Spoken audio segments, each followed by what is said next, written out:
Abdullah Ibn Huthaifa Alsahmi, God bless him. Islam gave an opportunity for Abdullah Ibn Huthaifa Alsahmi, God bless him, to meet the lords of the world in their times, Khusro, the great king of Persia, and Caesar, the king of Rome.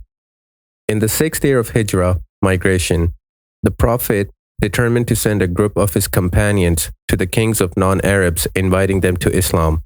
He chose 6 of his companions to send them with letters to the kings of Arabs and non-Arabs. Abdullah ibn Huthaifa was one of those 6. He was chosen to go to Khusro, the great king of Persia. Abdullah ibn Huthaifa, God bless him, got his camel ready and said farewell to his wife and children. He went on his way till he reached the Persian lands. He sought permission to enter into the king's presence, informing the guards of the letter he was carrying. Khusro granted him permission to meet him, and he summoned an Arabic writer and asked him to read the letter, which says, "In the name of Allah, the Beneficent, the Merciful, from Muhammad, the Messenger of God, peace be upon him, to Khusro, the ruler of Persia. Peace on whoever follows the guidance." Khusro only heard this much of the letter and got extremely angry because the Prophet, peace be upon him, started with himself first. He snatched the letter from the clerk's hand and began tearing it to pieces without knowing what else it contained, and he then commanded Abdullah to be expelled from his assembly. Abdullah went away and started the journey of return, unaware what would happen to him. Would he be killed or would he be set free?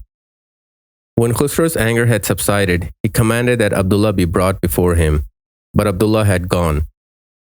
When Abdullah came to the Prophet, he told him about Khusro and how he had torn his letter to pieces, and the Prophet's only reply was, "May God tear up his kingdom. Indeed, his son Shirway murdered him." In the 19th year after the Hijrah, Umar, God bless him, sent an army to fight against the Romans. Abdullah ibn Huthaifa, God bless him, was in it. News of the Muslim force reached the Roman emperor. He had heard of their sincerity of faith and their willingness to sacrifice their lives in favor of God and his Prophet. He gave his orders to his men to bring to him any Muslim captive they might capture alive. It was Allah's will that Abdullah ibn Huthaifa was held captive by the hands of Romans, who brought him before their emperor. The emperor looked at Abdullah for a long time and said to him, "I suggest that you become a Christian.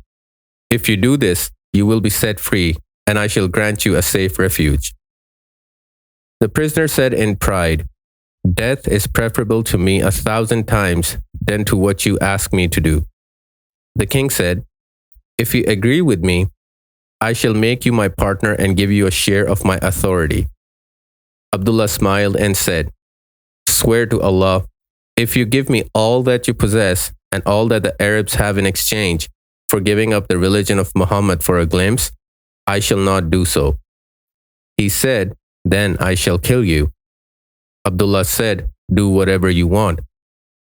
The emperor then ordered that Abdullah was to be put on a cross and ordered his soldiers to throw spears near his hands and ask him to accept Christianity, but he refused. Then he ordered them to throw spears near his feet and asked him to accept Christianity, but he refused.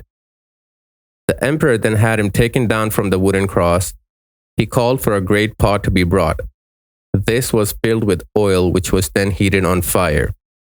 He then had 2 other Muslim prisoners brought and had one of them thrown into the boiling oil.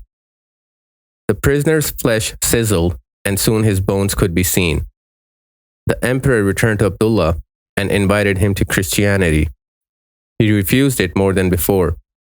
He then ordered Abdullah to be thrown into the pot. As he was being taken away, he shed tears. The emperor thought that he had at last been broken, and he once more suggested that Abdullah become a Christian, but Abdullah refused. He said, "Why did you weep then?" Abdullah said, "I cried because I said to myself, you will now be thrown into this pot and your soul will depart. What I really desired then was to have as many souls as the number of hairs on my body, and to have all of them thrown into this pot for the sake of God." The tyrant then said, "Will you kiss my head? I will then set you free." Abdullah said to him, "And all the Muslim prisoners as well?" The emperor said, yes. Abdullah said to himself, one of the enemies of God, I shall kiss his head, and he shall set me and all other Muslim prisoners free. There can be no harm in doing this. He kissed the head of the emperor. Caesar ordered that all Muslim prisoners be gathered to go with Abdullah. Abdullah ibn Huthaifa, God bless him, came to Umar bin al-Khattab, God bless him, and told him what had happened. Umar was greatly pleased and said, every Muslim should kiss the head of Abdullah ibn Huthaifa, and I shall be the first to do it. Umar then got up and kissed the head of Abdullah ibn Huthaifa. محمد رسول الله والذين معه أشداء على الكفار رحماء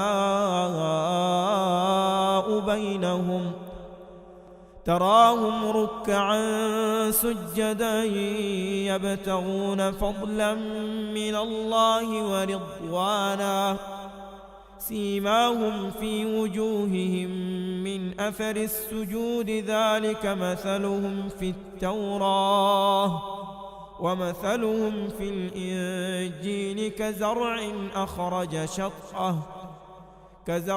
أخرج شطأه فآزره فاستغلظ فاستوى على سوقه يعجب الزراع ليغيظ بهم الكفار وعد الله الذين آمنوا وعملوا الصالحات منهم مغفرة وأجرا عظيما.